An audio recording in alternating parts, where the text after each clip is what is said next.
This is the last. Make you happy. Good evening, everyone. Thank you for tuning in. I am here this evening with Jesse Radmaker, who is the interim CEO and co-founder of Medium, which is the world's first design DAO. I'm really excited about what Jesse is doing because with Medium, they are seeking to combine Web3 innovation with top shelf design talent and a distributed mindset. And this is a use case that I've not heard about before, and it's really interesting to hear someone doing something that is not finance related. So Jesse, interim CEO, tell me about that. Well, first of all, thanks for having me on. This is a super cool podcast because first of all, we're talking DAOs here, right? And I think that colors everything that we do. And so it feels a little bit weird to be called a CEO of a DAO. Like, if like DAOs are kind of like decentralized, we hate CEOs, like we want like self-governance. It just feels a little weird, So really the goal here is, and the intention of just even saying that is that I don't want to be the CEO. I didn't start this to be a CEO of a design community, right? It right now is centralized from a perspective of the organization. And we have a progressive decentralization roadmap. So we're going to decentralize as much as we can, as quickly as we can, but it's going to be done on the terms of the community, right? So it's a community. Everything we do, like you said, is about like fostering the best ideas, getting resources to the top creative minds, influencers, innovators, and people generally that are creating good for the future. Right, that's like where we think that there has to be a counterweight to this past industrial revolution to actually put some energy and exert that counter pressure to see if all these constructs in which creatives currently work, which we call a corporate patronage model, all creatives feel like we have to work for a company to practice our skill sets. And Medium is really kind of looking at it from the perspective of, well, if those are all the individuals behind every brand and every entity that we all know and love, all the product, well, how can we free that from the pure financially driven concepts, right? Of like a Web2 business where it's all centralized and, trace it back into the Industrial Revolution. This system is quite old. It's about a 140-year-old process. And so that's why we like to think about Medium as just trying to spark that next creative renaissance, that next period where creatives can fulfill their potential at just a much higher clip than what the current, corporate patronage model allows. Fantastic. There was a term that you used there a couple of times that I'd like to dig into a little bit more, just to double check my understanding. Corporate patronage. How would you define that?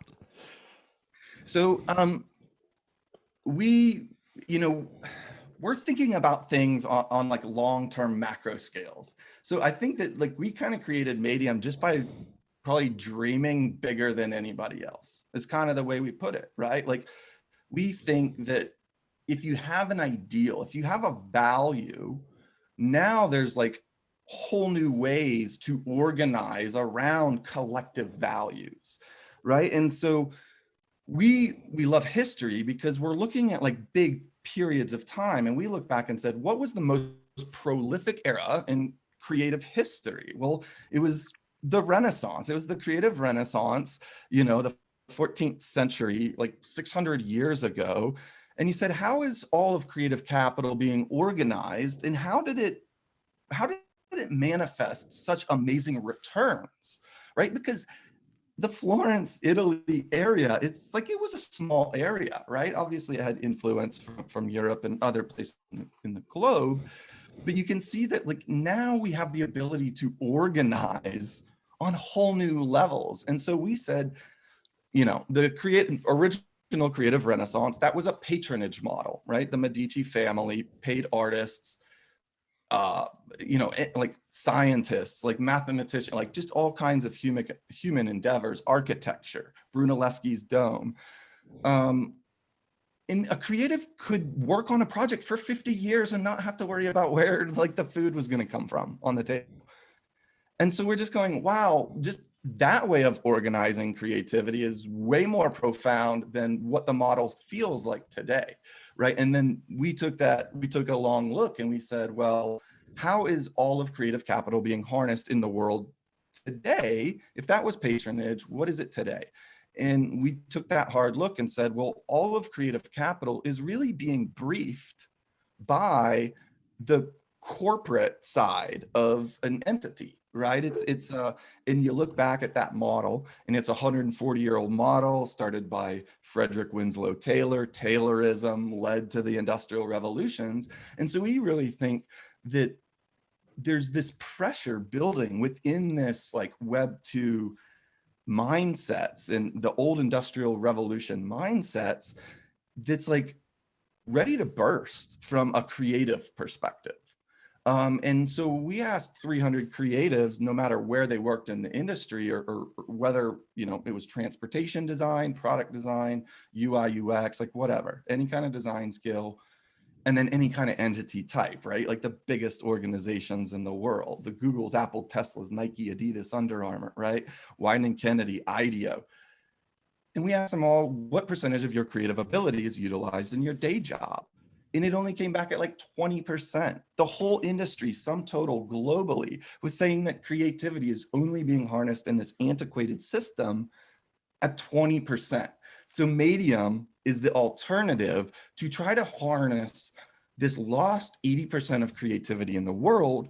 And the way that we do that is by applying Web3 tools at the source of creation, right? The people that can generate new ideas and value in the world without needing to like take on capital first, right? Like we can do it by ourselves. And now we can just, instead of this corporate patronage model of all this creativity being stuck in that system, we think that like Medium obviously is what we built, but just the whole concept of Web3, DAOs, distribution of wealth and power and equality and all those great words, we really built Medium for 2035. We gave ourselves a 15-year head start, and we're now 3 years into this mission, and we've built what we think is the infrastructure, multi-blockchain. Like, I'm not going to talk about all the tech on this one.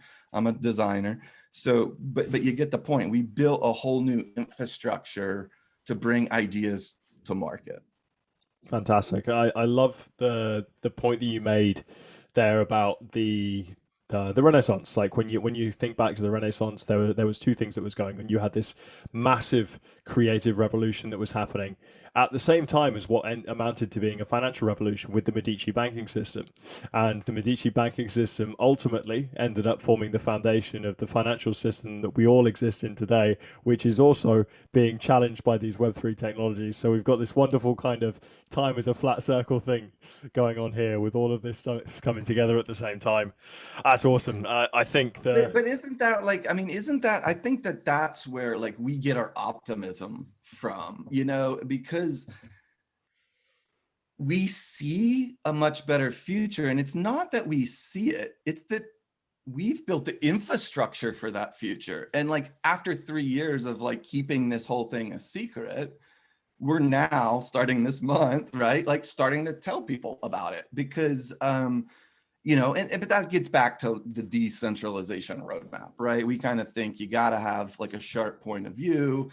And over time, in our case, we think that our community is such high level thinkers that we trust them more so. Like I'm a CEO that quite frankly doesn't believe in that position. So that's where, coming back to the intro, it just sometimes,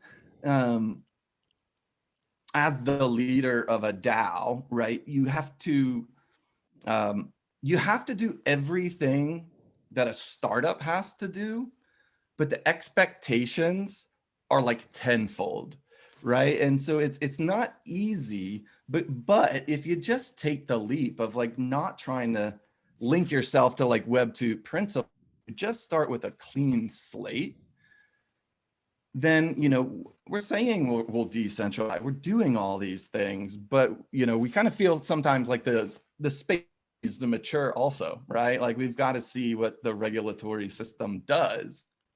But kind of contrary to the person that you just talked about, we're coming from the side of like working for multi-billion-dollar companies, having earned these companies billions of dollars and 10x their businesses and like all this stuff, and you know, 60,000 global employees. So like to say that you're just going to replace all of that with a DAO from the beginning, we don't think so, right? We're like, hey, let's just organize first. Let's test some of these principles. And if you're building something for such long term, you can kind of be patient, right? Like we want to get this right, not be the first to do X to just grab a headline. So, I mean, you're coming at this from the perspective of these massive multinational organizations where, as you say, like you're making these organizations billions of dollars with what it is that you are doing. And from like an outside perspective, one would kind of imagine that being quite a satisfying place to be from like a professional standpoint. So was there an impetus, like was there a spark that kind of led you to thinking about this in this way that you're thinking about it now? Because I imagine that there was probably a bit of a perspective shift at some point. And I'm curious as to what caused that perspective shift.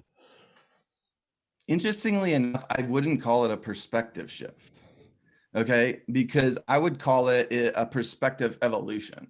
You know, I've never used that term before, but thinking about like that, there was never a moment in time where a perspective shifted. And because I actually traced the roots back to this, you know, with my brother, like my brother and I were co-founders here. He's been on the design side for about 20 years himself, creative director, kind of all the digital side of creation. I've been on product and innovation and scaling technologies in the world, like 3D printed footwear and things like that.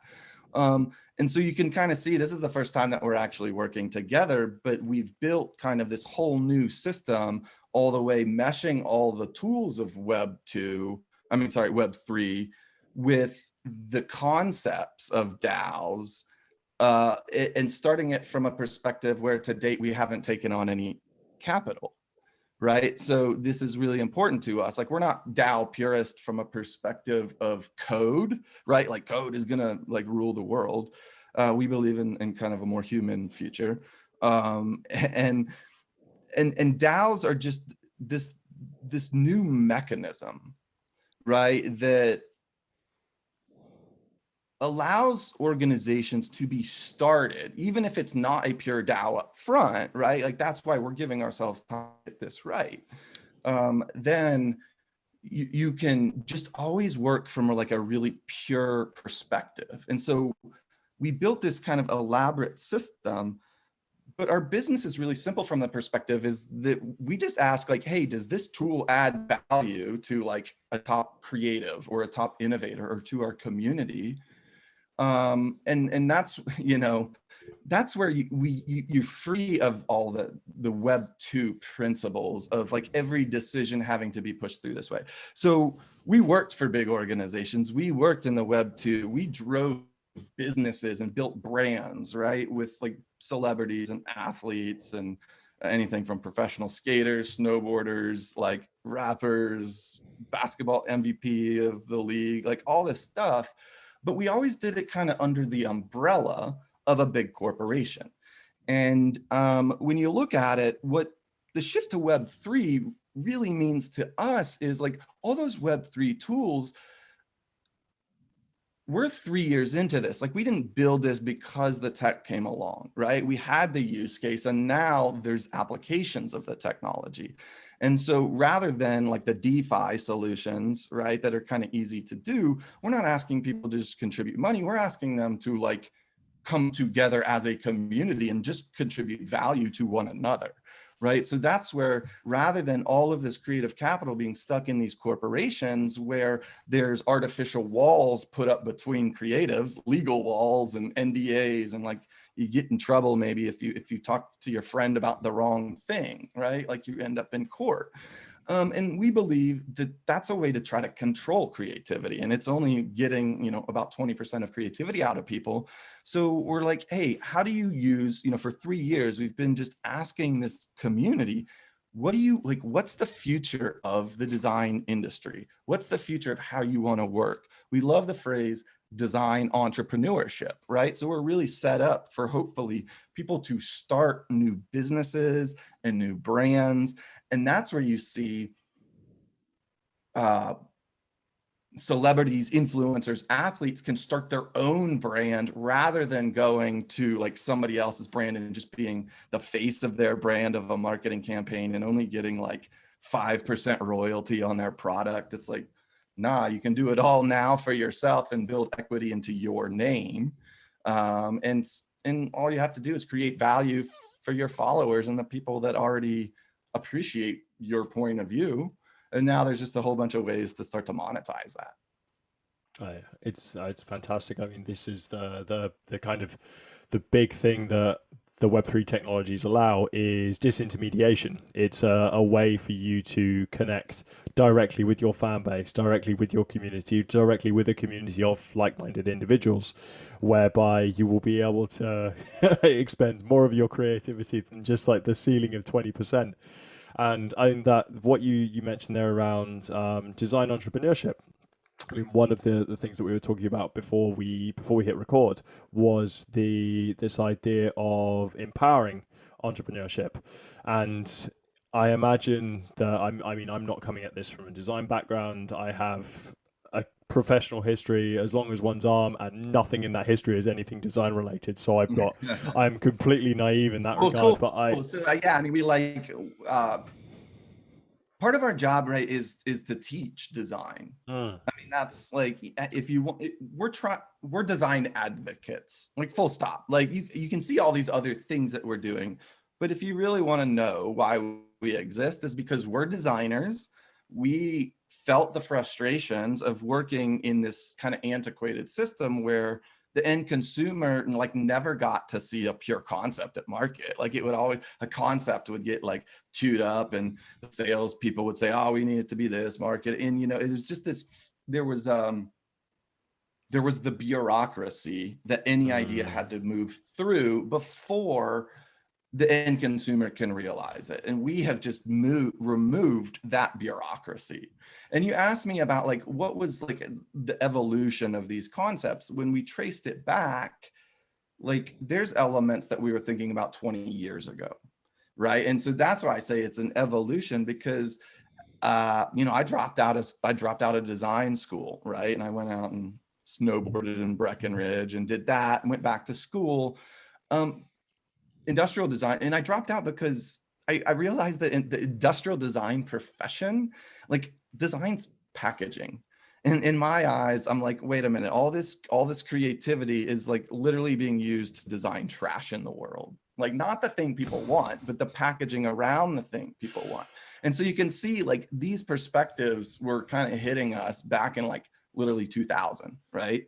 And so anyways, I figured out what I wanted to do with life and get back into like what I loved about product design. And so I went back, I finished up, and then went and worked for the state government of North Carolina, doing graphic design, designing a new recycling campaign. And it was because I felt like at least my design intentions could try to create something good. Like the design that I put in could try to create good social impact, right? In terms of, you know, upping, you know, because I'm in the industry of creating trash, right? Then it's like, well, I want to make sure that once we produce trash, that we're doing things circular, right? Good design is always a circular mindset. So cradle to cradle rather than cradle to grave, where you just throw it away at the end. There's always got to be some sort of other use case once this use case has died out. And so you can see there, we were kind of focusing on literally like design intended for good, right? And so you can kind of follow this all the way through. And so what I found, like working in that corporate patronage environment, is that I could never really inject those personal values into projects. right? Because they're a system built on efficiency and squeaking out like profits. And it's like, if you design it once, you make $250,000 of those shoes, right? And so in my eyes, it's like, we're not just making one decision, we're making like $250,000 decisions. And as a professional designer, what we're trying to do to move the design profession to like the architects of the industry, right, at kind of the top, and make sure that we're seeing projects all the way through to completion.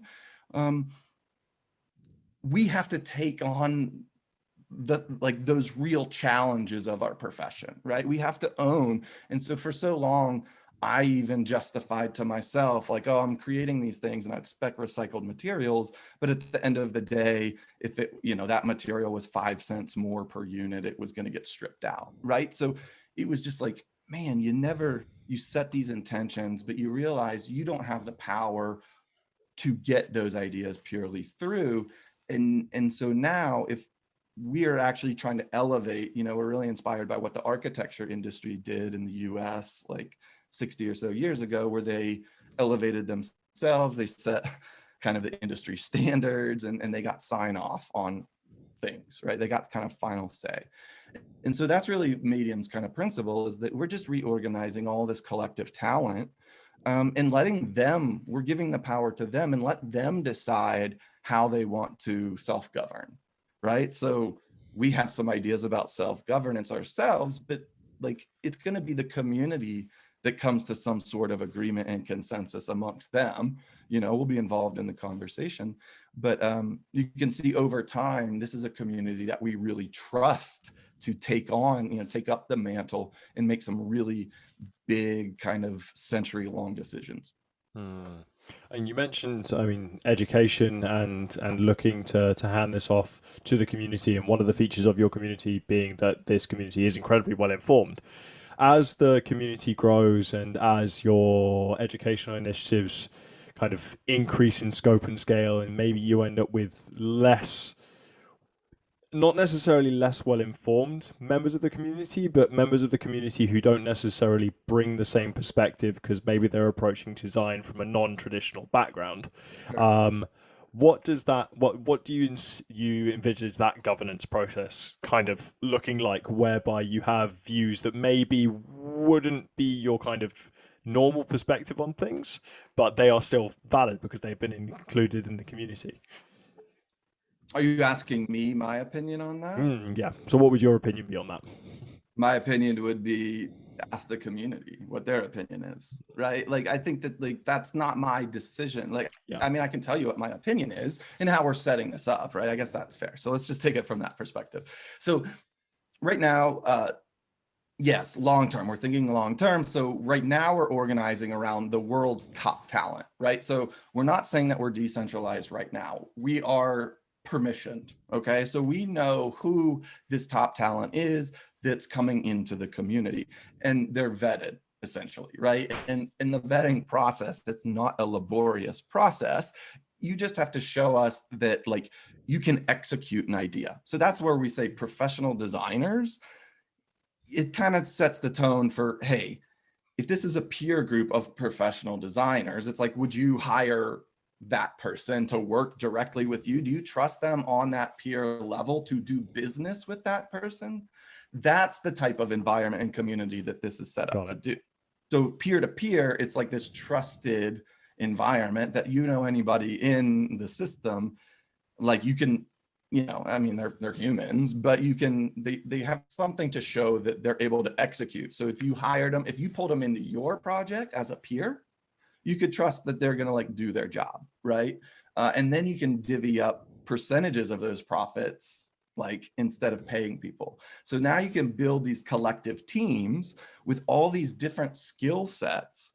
And rather than organizing all of those skill sets around like an entity, that takes too long. Like it takes a long time to like found an entity and get the trademarks and all that stuff. So we're really trying to protect ideas and concepts and new brands like at the source, right? So that's where we're kind of realists from the DAO perspective of like, we're operating all within the current US regulatory system, right? So like we are stayed so clear. We think other people are doing shady stuff, and they're creating speculation vehicles with NFTs and all of that. We don't do that because already what we do is like completely transparent, right? So like just stay on the right side, let some of the regulatory concepts develop, right? We know Wyoming is is a state that represents DAOs, but probably in the next 5 years, a lot of states will start doing this once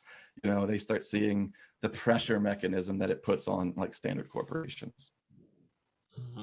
For sure, and I think there was something quite interesting that you mentioned there, that kind of got me thinking. Have you found that there has been any one particular kind of sub school of design that has been more receptive to your ideas than others, or has it been kind of a universal kind of, not so much acceptance, but like a universal seeing of the value that you are seeking to create here? Education is always what we do, right? So as an innovator, that's our obligation. You can't innovate something new and then just expect people to know how to use it, right? Or what the use case is. And I think that's kind of what's unique about where we come from, being brand people, product people. Like we are used to putting use cases in front of people. And so, but for 3 years, we've built infrastructure. So it's been like theory based for a lot of people, not for us, because there's a tangible infrastructure now. But now we're kind of turning that corner, right? Of talking about it, starting to display these use cases. And so you'll start to see how communities, and in our niche is really kind of in the footwear industry, right? It's in the hype industry. It's like all these brands and product that people adore, yet they're just consumers of. And the big shift here is that these consumers will not just be consumers of product from a for-profit business. They will not just be consumers of product directly from the athlete or top designer they love, but they will own the business. They will own equity in the whole business of founding, new brands and new concepts in the world. And at that point, it's just, fair market dynamics of supply and demand, and making sure that you're always creating value for the community.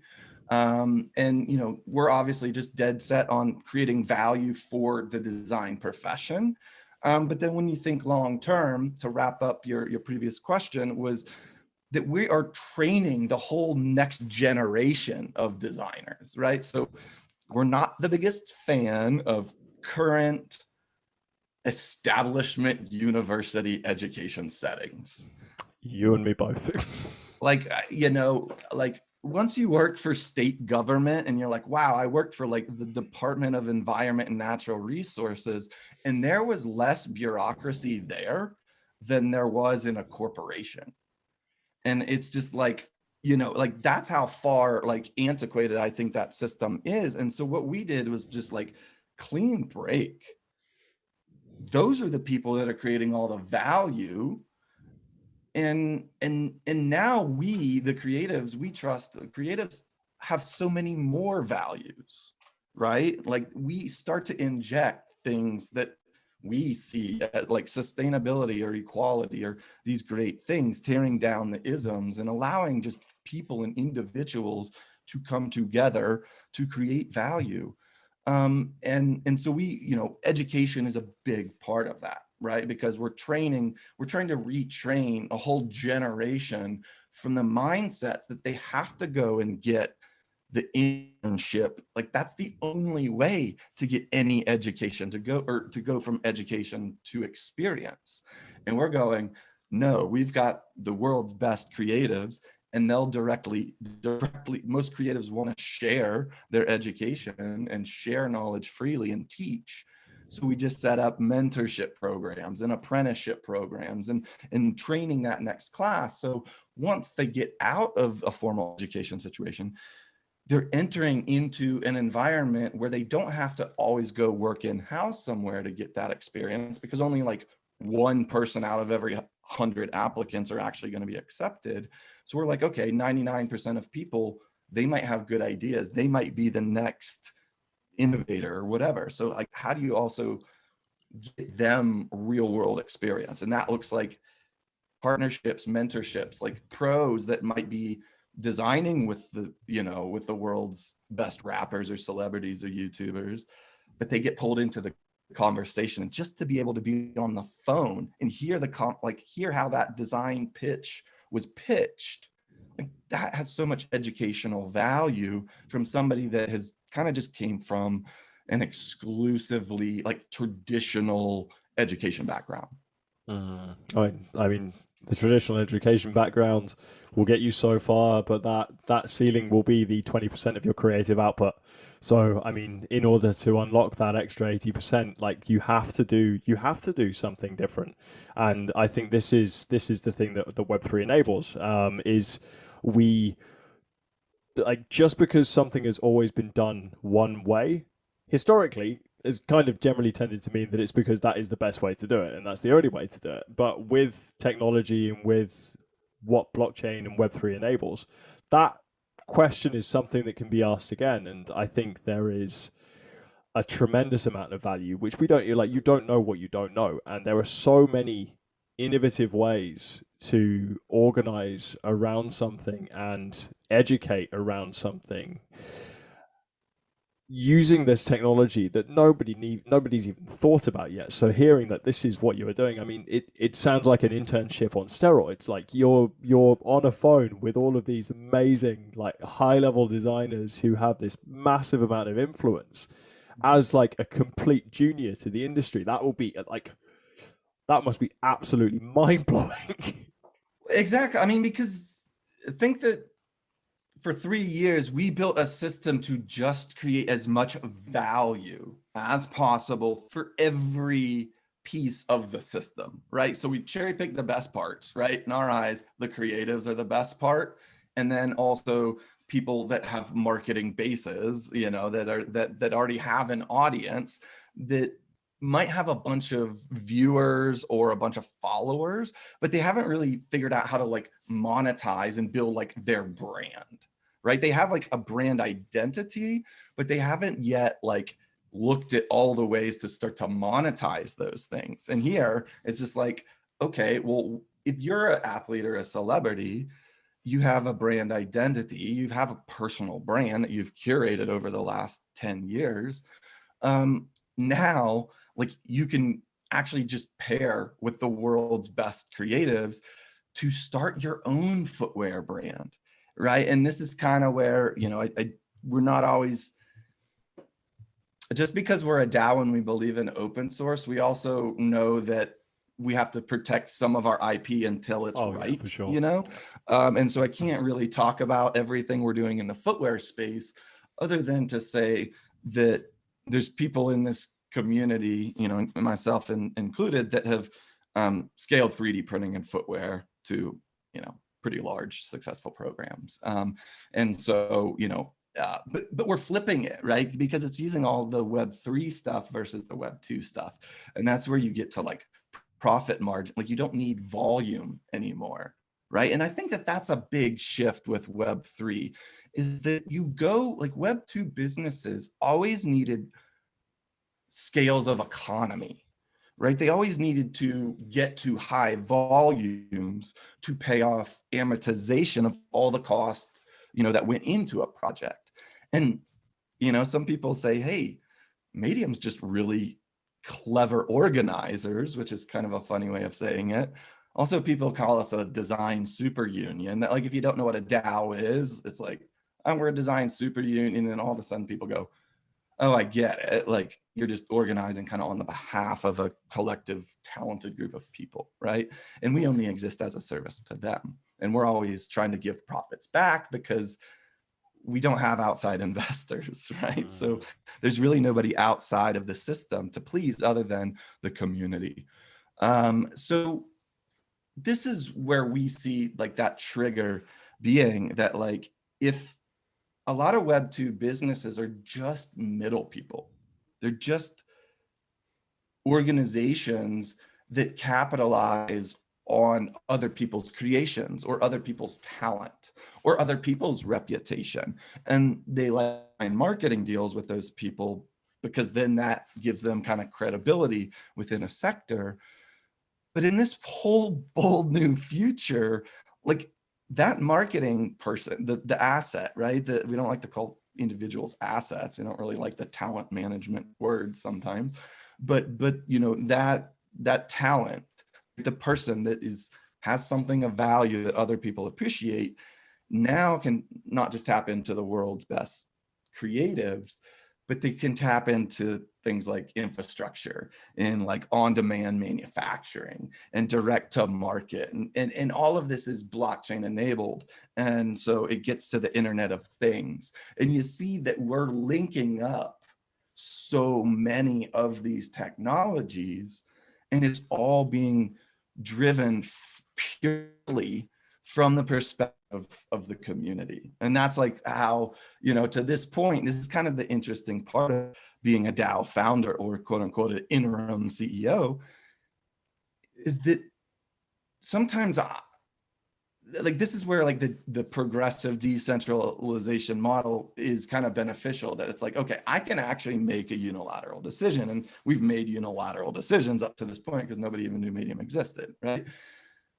But I want the collective input. Like it doesn't make sense. The centralization itself does not make sense. And so we just see, like, thank you for hosting this podcast, because we really just see that like all these Web2 businesses are just going to be replaced with DAOs. It's a matter of who's going to build those DAOs and how much value can they provide to their community. So rather than we have to scale everything, you really get to kind of start to micro target communities and say, well, what do they want?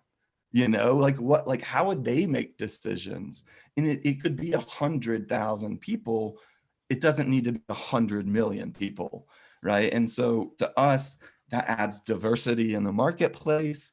It offers micro solutions. People will have access to things just on an individual level. And we're trying to carve out those public spaces. So, you know, rather than all of this like AI and everything falling into the hands of people who are already wealthy or who already run the Web2 businesses, we're saying, no, there has to be a counterweight, like, which looks like a public option of like individuals still being able to access AI and drive these things. And that's where we're really excited about like the open sourceness of this and starting to come in and you know, when we get patents, like anybody in our system can use them, right? Like you start thinking collectively, and it flips all the decision making, all the macro economic situations, the whole flow of value, or even redefining what is value in an industry. And it becomes, to us, that's why we're so optimistic, because it starts to inject way more humanistic approaches, right? And so some people think the future looks like robots and stuff. And yes, it does. But it also, to us, like, we're fighting for the human species here, right? Come on. Like, I mean, this is to get to better enlightenment, to better solutions in the world, and making sure that the value that's created is going back to those creators. Yeah, absolutely. And I think like the Web2 businesses, or like, I agree, the majority of them are going to be replaced with DAOs. And to add to what you were saying about the value model and like ultimately the business model being flipped on its head, this whole notion of kind of product market fit doesn't really fit in the same way, because it's not necessarily like product market fit, it's like community DAO fit now. Like there will be a DAO, and it could be a micro DAO, it could be a macro DAO, it could be whatever. Well, to me, you said DAO and community, but to me, those are the same thing. Yeah. Right? The DAO is just the organization. It's the community organization. So I guess what I would say maybe is like concepts and distributed mindset, like ideas of like product or you know, we operate in the digital world, the physical world as well as the experiential world. As designers, we literally work in programs in all of the spaces, right? So to us, it's all the same thing. But maybe the two words would be value and community, right? Yeah. Maybe those might be a better, because it's the community's values, and it's just being organized to bring the value in what, however it's organized in terms of those values, the morals. Maybe we separate words a little bit and go, hey, the morals, the missions of the group, the shared experiences, right? Or why ever this group is coming together. Now that mission paints every decision that's made by that organization. And I guess that's where we kind of love the concept of not injecting outside capital, but that's also where some people don't take us seriously until we have like a stamp of approval from like Andreessen and Horowitz. And it's like, yeah, but we don't kind of want that Web 2 money, right? Like that's like a centralized VC. So, we're just meeting some really cool, amazing people like, Ben, thanks. Like you introduced us over to the DAO launch team and Reza. So like we're interested in those types of solutions. And so that's really interesting about launching a DAO. It's like launching a startup, but the standards are so much higher and the divisions are so much longer that we want to really consider each and every dollar that we take on and really almost get feedback from the community and go, hey, we've tapped out at this amount of service that we're able to provide. Either we need to start raising money here, start monetizing this to, get the financial system jump started, and making sure that everybody in the system is then, all the contributors are being able to live a completely different creative life and future, right? So it's a lot of theory, but what we're experts at is like scaling theory and innovation and making it practical use. So that's where we're really excited about the next few months and this next phase of Medium, is that you're going to start seeing the applications and the use cases, right? And we haven't tokenized yet. Like we're not in a hurry. We will, we can do all that, but we think too many times people just inject money and do like token launches. And here you can see that we're really trying to create value for humans to kind of live and feel as if they have a brighter future and that they have the ability to tap into that 80% of lost creativity. It's not easy living and operating in a system that only kind of realizes about 20% of what you can do if we as creatives really internalize what we do and we kind of exist in the world based on what we create. And if they're kind of stifling us from being able to just even create peer-to-peer, like you don't need a client, right? Sure, we can service clients and we're really good at that, right? And you could come in and choose like one creative director and they could sub out all the work, or somebody could come in and pick all the team, right? And build this team.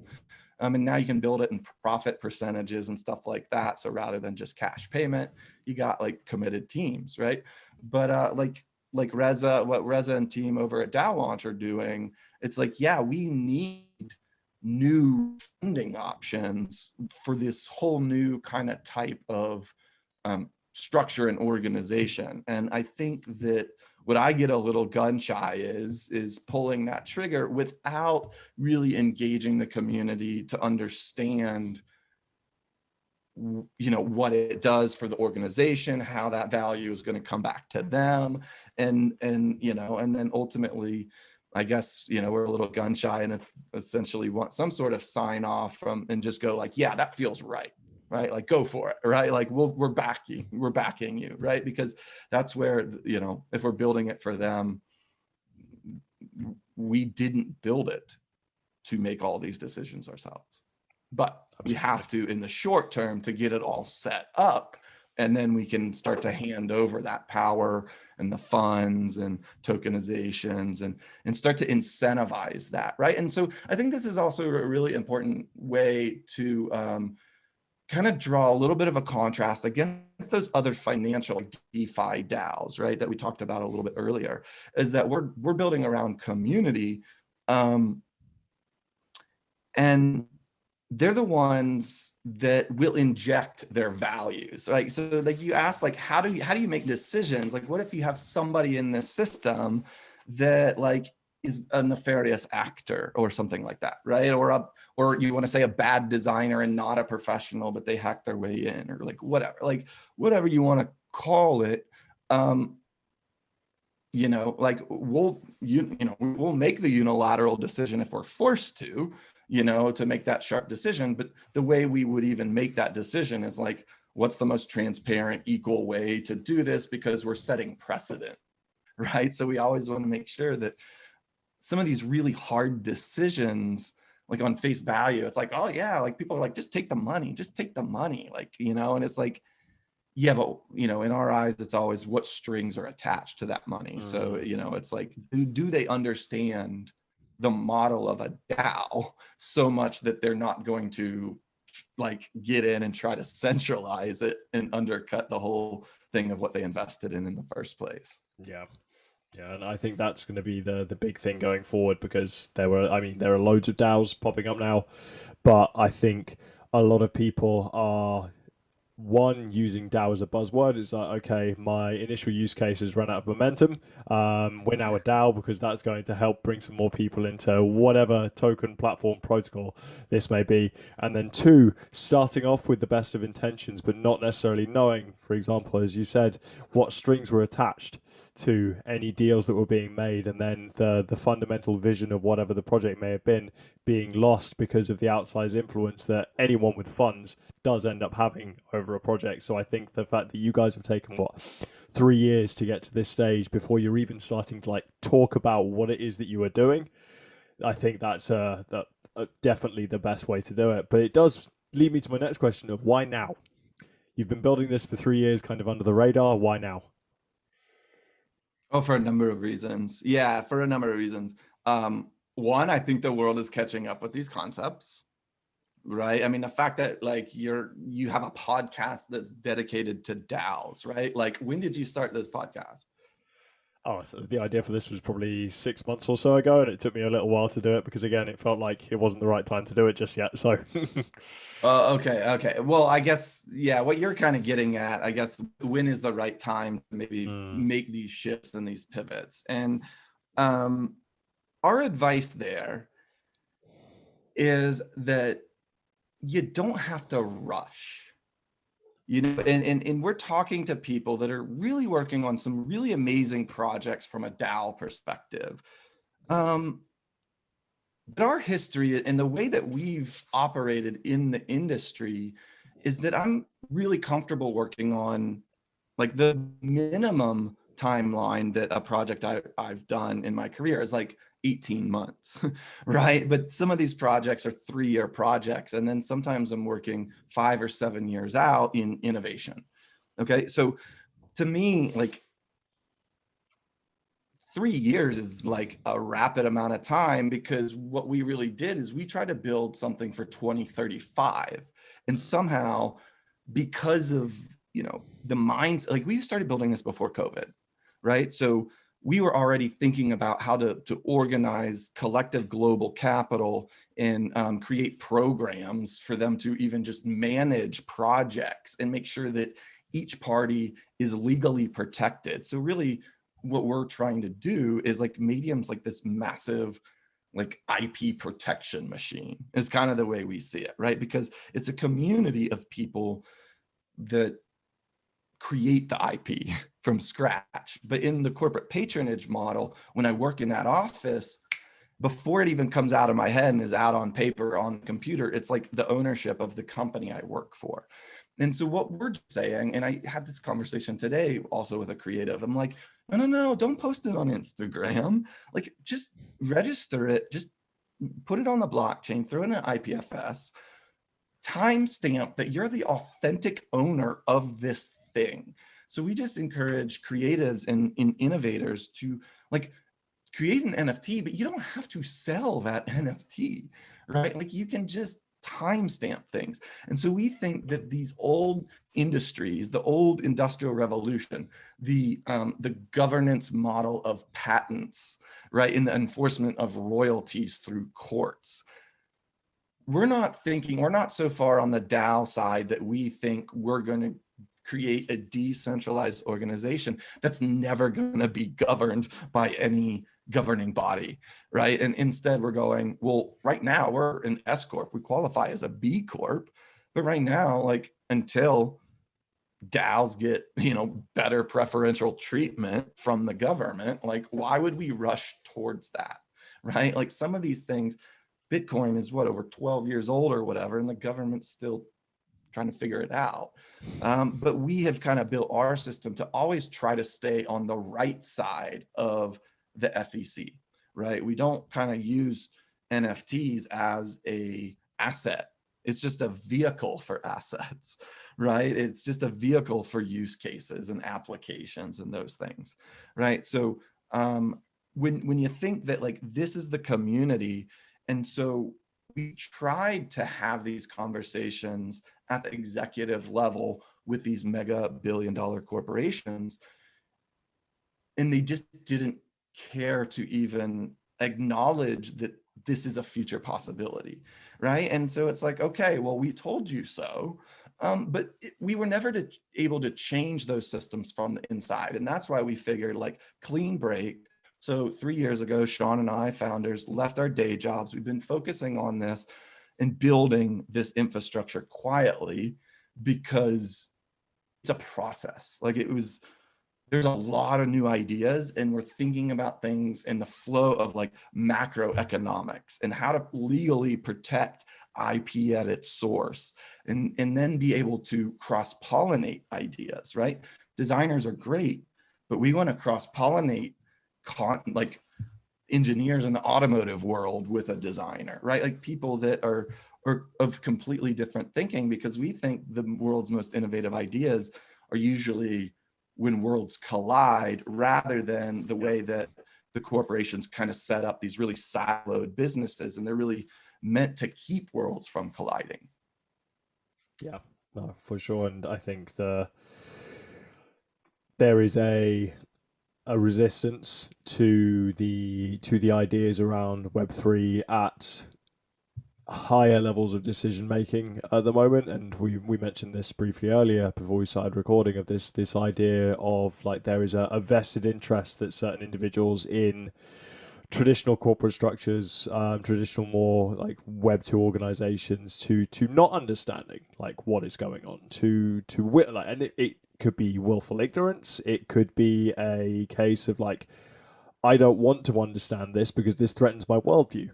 So building quietly in the background and like taking the clean break, as you say, like doing the thing that everyone says you should have, like trying to change things from the inside, and then like knowing when to cut your losses to a degree. And it's not even cutting your losses, because it's the sudden freedom of like the 80% of lost creativity, which you're just not able to tap into.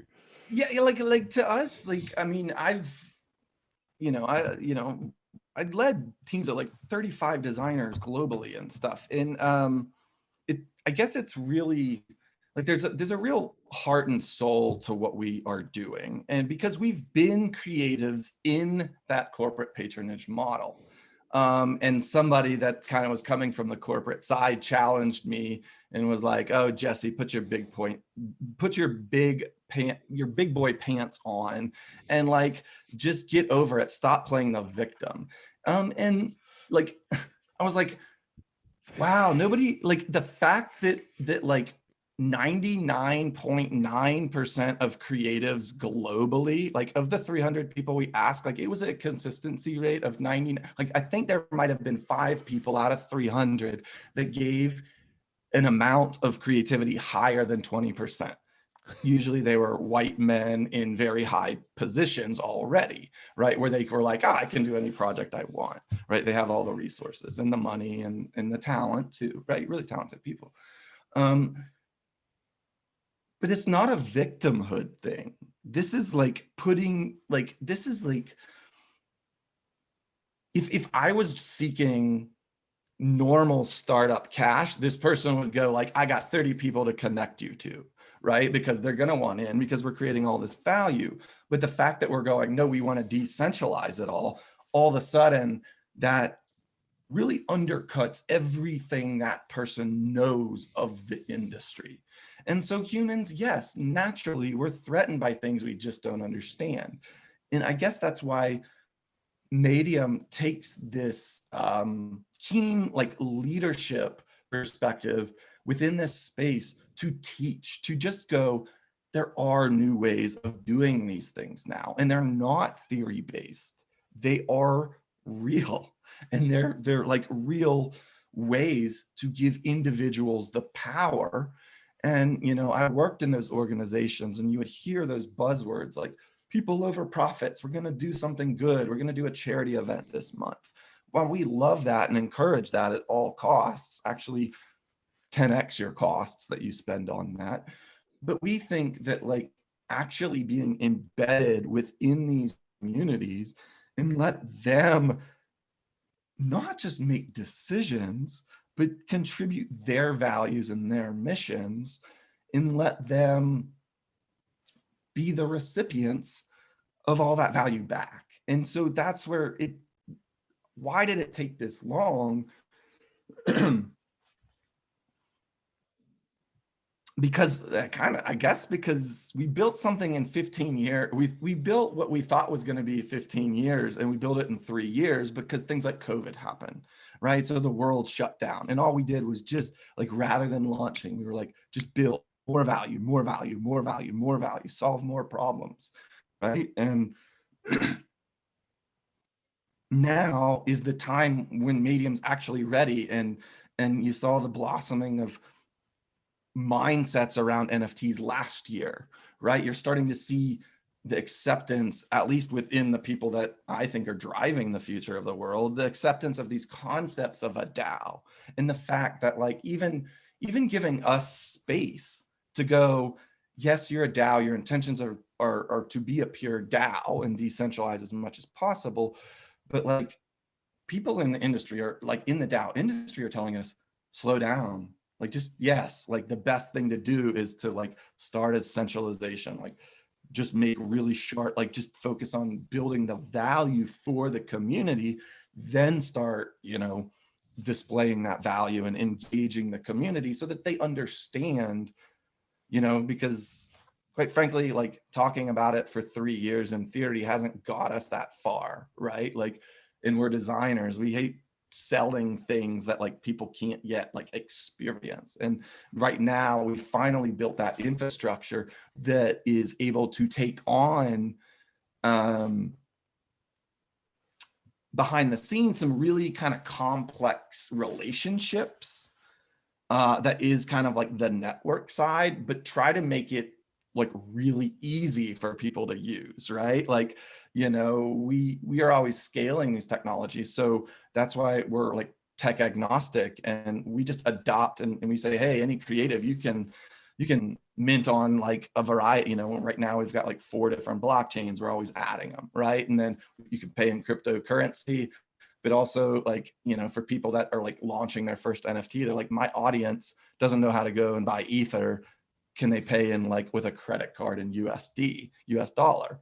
And we're like, yeah, sure, I guess if that's going to help like the adoption of the technology, and people are going to start to experience, oh, I've got a wallet now and I know what it's like to own an NFT.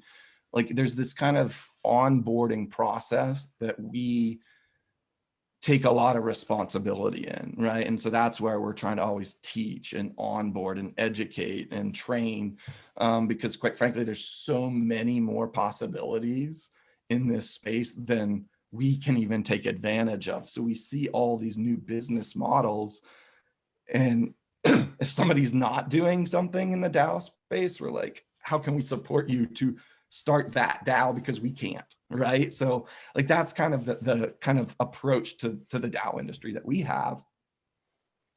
And so we're really interested in building DAO to DAO relationships even, and starting to see how these things really interoperate. And so for any of your listeners out there, if anybody is in this space that is really driving DAO to DAO relationships, would love to get in touch, because there's really cool things as long as it provides value to our community, whether it's like, DAO launch, like, oh, we can fund projects. Okay, great. This is the community that's going to start projects all the time. Or whether it's a strategy DAO, right? Like, oh yeah, you've got people that have talent in launching NFTs. Our community wants to probably tap into that, right? So we start to see what we built as really unique, in that like everybody else is not a competitor. Everybody else is a potential collaborator. That's fantastic, and I think that's the mindset shift that the Web3 is really bringing about, is that not everyone is a competitor. Like, everyone has the potential for being a collaborator, and it's this idea that instead of focusing on making your slice of the pie bigger, you increase the slice of the pie, and then everyone gets to eat more anyway. So, and I think it's fantastic what you guys are doing. Well, I appreciate that, because we are coming from this place of experiencing the frustration firsthand, and it's like a community of people, and it's not people that are victims, like, and that's where I kind of take, these are literally the people that like reconstruct industries, and we're doing it with them. So like, if anybody's a victim, we think it's probably going to be some Web2 businesses. No, for sure. And in terms of then the use cases, you mentioned that you've got multi-chain capability with your purchasing of NFTs and that sort of thing. In terms of like what you guys are working on at the moment, there's stuff that you can't talk about.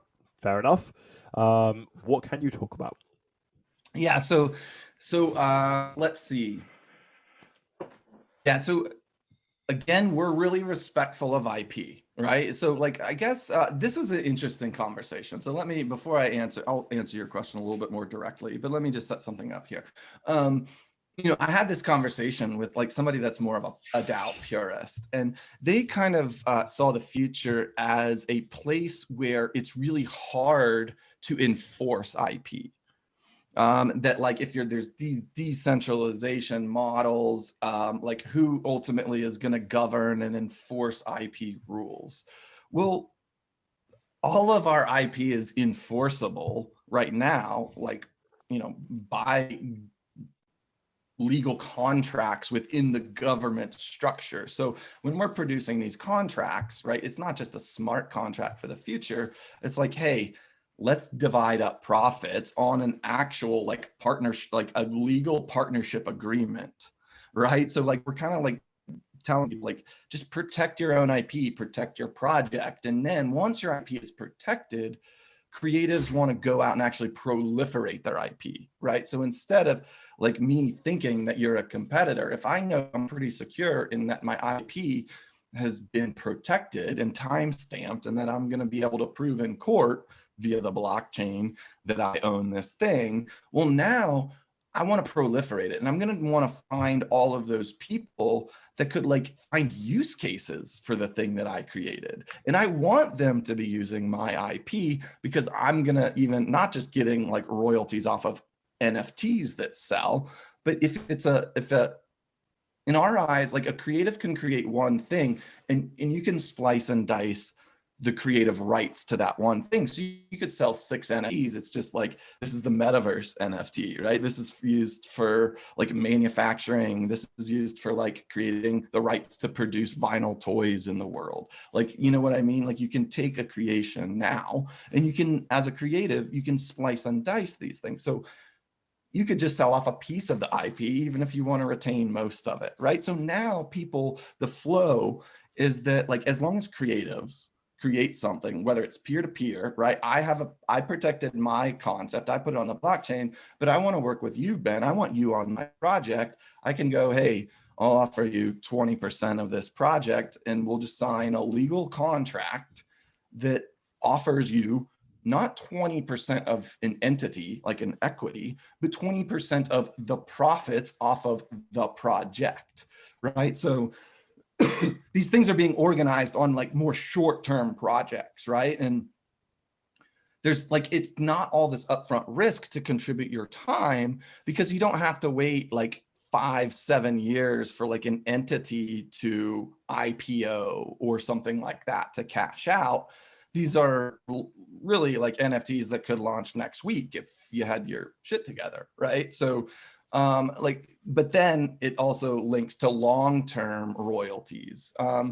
And so, this kind of brings it up to like an interesting concept here. If we're really an organization that's meant to protect IP, there's some like challenging things that we see right now within the blockchain space where like if you're a creative minting a token on Ethereum, like we support Ethereum, we've got Polygon layered on top, but we just give options to creatives, right? It's like choose your own adventure.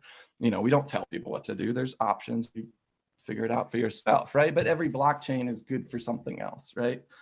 And so now as a creative minting a collection or partnering with an athlete to launch a brand or a product, something that's like a real world thing, not just like a digital NFT. Like now all these agreements can happen like peer to peer and be done in like profit percentages. So now these people come together in a environment that's just conducive to ideas, right? We kind of think of it as the home court advantage for an idea. So we're like, yeah, do you need a funding source? Yeah. Do you need developers? Yeah. Do you need a strategy person? Yeah. Like, do you need to tap into manufacturing? Yeah. You hate invoicing clients. Yeah. Their card will be on file and it'll just automatically transact into your digital wallet, right? So like from a design entrepreneur's perspective, it's really difficult to be a design entrepreneur because you got to do high level design at the same time as be an entrepreneur, and you're like competing with like full-time entrepreneurs and full-time designers, and you're having to split your time. So we've kind of built this whole new flow for concepts and ideas and value systems and communities to start to come together and then create whatever they want to in the future. And it's all like blockchain protected. And then, like I said before, it kind of can carry all the way through to physical product that then is also on chain. And we want to include things like nutrition facts, right? Like you see on a label of food, we think like everything should be so transparent that, if we do a 3D printed shoe for a client, for an athlete or a celebrity, maybe like everybody that buys that product should know like the materials and like where they're coming from and who like where all the profits are even going, who's receiving the returns off of all these things, right? And so that's kind of our commitment, is to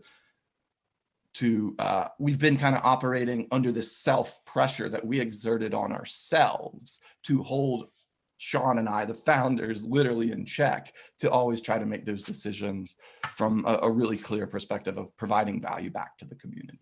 Fantastic. And in terms of any products then that you've kind of been working on with this new organizational structure, can you give me any examples? Yeah. So this is great. So we are we're about to drop an NFT collection.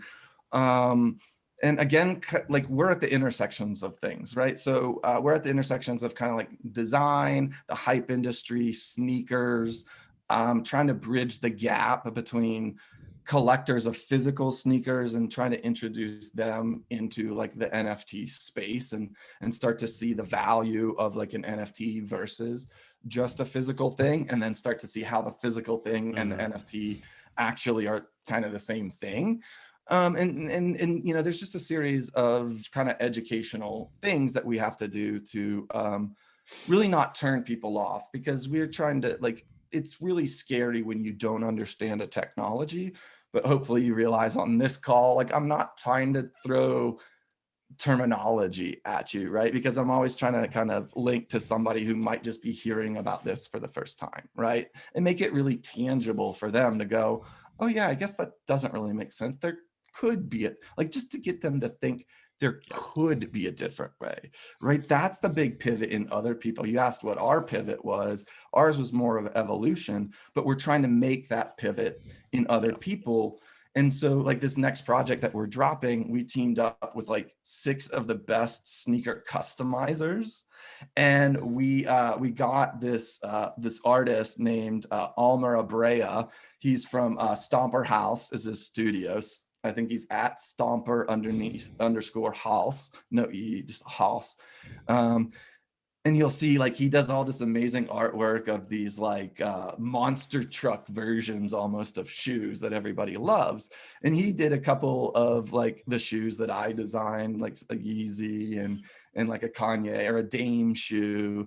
And so that's how I kind of got to know him a few years back. So on this project, he designed this 3D version of Jagger Eaton. Jagger Eaton's kind of like the best skater in the world right now. He just won the Street League. He won like 3rd at Tampa Pro and 3rd like bronze in Tokyo at the Olympics. First ever medal in skateboarding. And so like Stomper took his shoe, made this sculpture, and then we 3D printed these sculptures, and then we sent them to 6 of the best sneaker customizers. You know, most importantly, not most importantly, but most well-known, Mosh, you know, at Mosh 275. If you don't know him, you know, he's got 500,000 followers. I think, you know, a lot of, you know, in the industry wrap-ups at the end of last year and the best sneaker of the year, like a lot of people, he launched his own shoe. And you know, he's getting accolades in the industry to say like, wow, that was the best launch of the year. And so now this is his foray into the digital space, into the NFT world. And rather than doing it by himself, he said, can I do it with my community? So he brought in these other customizers, and they're each doing like these 2 pieces, like 2 different designs, 6 pieces total. And then we've got like custom boxes being made and just like all this really cool stuff. And then right now we just got all of those 3D prints back from the customizers. Actually, preview, here's Mosh. So Mosh sent me. Nice. Right. So we got his, and so I'm dropping these off after we wrap this up. Oh, it's actually 3 o'clock. I'm supposed to be at the 3D scanner. So I got to drop these off and 3D scan them back in. So now we have they're obviously were created from a 3D file. At the push of a button, they became a physical thing. We then got sneaker customizers. Like Mosh is known for doing all of like the NFL cleats and stuff, right? All the cancer awareness, like really doing amazing paint jobs on shoes. Now he just painted this 3D print. And then we're going to bring it to, you know, to life as an NFT. You'll get like all the digital assets as well as, you know, the physical thing. And we're linking these things together. So high art and still realizing that there's need for physical things in the world. But that's kind of where we're really different, is that we match up all these digital experiences. And then we try to find innovation partners like AR, VR partners, people doing the most interesting things in the world, and just go, don't you think it's beneficial that like you're in the same system and in the same network as the world's best creatives? Because they're the ones that are going to be like innovating on your 3D printing machine or on your whatever your innovation is. Those are the people that are going to find the use cases and then take it up and bring it to market. Fantastic. And I think that's a perfect thing to finish on before I ask my last question. Let's go down a slightly philosophical rabbit hole to finish off, obviously, because we haven't gone down enough of that so far. Lead the charge. Let's, like, in terms of the impact that you would like to see DAOs have on the world, what is that? Really simply, distribute the future, right? Like we have this concept that we call forking the future, right? We think that right now the trajectory, and you know, this is even like an interesting conversation we're having with people like in Hollywood, like designers that are like designing ghost in the shell environments or whatever, right? And there's this conversation, you know, that's happening at a really sophisticated high level of these designers kind of going, we've got to start depicting the future as brighter. Like we have to like show people that like the dystopian future that we've been predicting for 50 years and have created countless movies and comic books and all this stuff around. Right now, DAOs have like, they give us so much optimism that we have to start recontextualizing the future in the mind's eye, like literally in the mind's eye, like literally when you close your eyes and you think of the future, do you think of abundance and flourishment of life and health and like all the values that we kind of shelf when we think about how the corporate structure is going to lead the future? And I think that that's what the big change that we hope to just be a part of, right? Like this is like global collective mindsets that have to start shaping and changing, right? So we're trying to do our part. We're trying to link up with people doing their part and see how we can start to amplify these ideas and grow adoption rates, and really recontextualize the future of this kind of dark and dreary dystopian, like, you know, Ready Player One, where like we'll destroy the physical world to create a digital one. We think that the physical world and the digital one just have to work in harmony, and that we as innovators in this space really need to take up the leadership mantle and set a clear expectation that the future has to be better than the standards of today.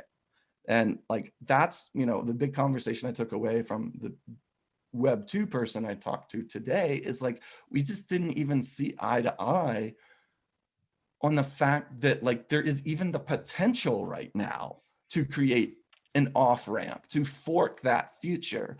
And I think that people ask me where we get our passion, where we get our energy to like self-fund and to work on this tirelessly.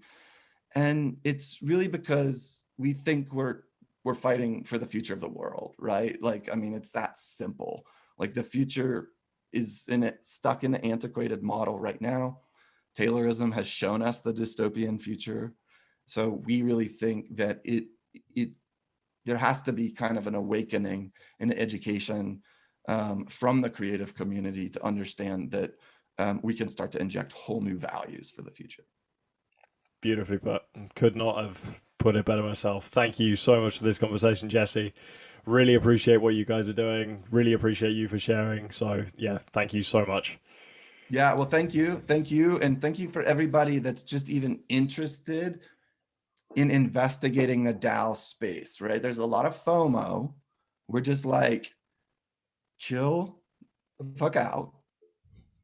This is the future of the world. Like that's where the world is going. So it's not like you're going to miss out on it this week or next week, right?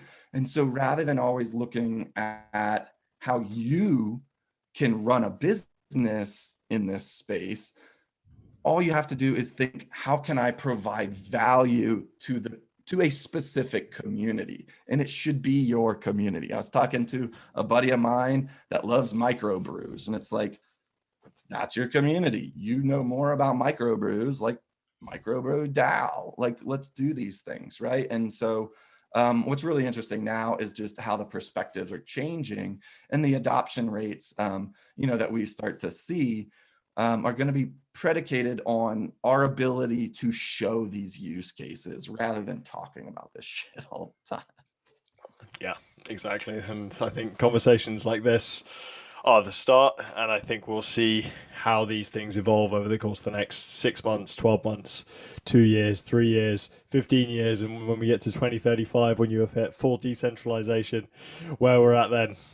Oh, well, yeah, I mean, we actually expect to be, yeah, I mean, that what we set for 2035 was a 15-year goal, and actually things are happening like 3 to 5 times as fast as we ever expected. Awesome. So, you know, it's shortening our timelines, but that timeline is always going to be based. It's not like we don't want a 51-49 consensus in the community, right? Like we want like a good like 85% of the community going like, yeah, this is right. This is what we should do. And then we'll gain our confidence from the community. Fantastic. Awesome. I think that is the perfect place to finish. So thank you very much indeed, Jesse. This has been absolutely awesome. And thank you very much indeed, everyone, for listening as well.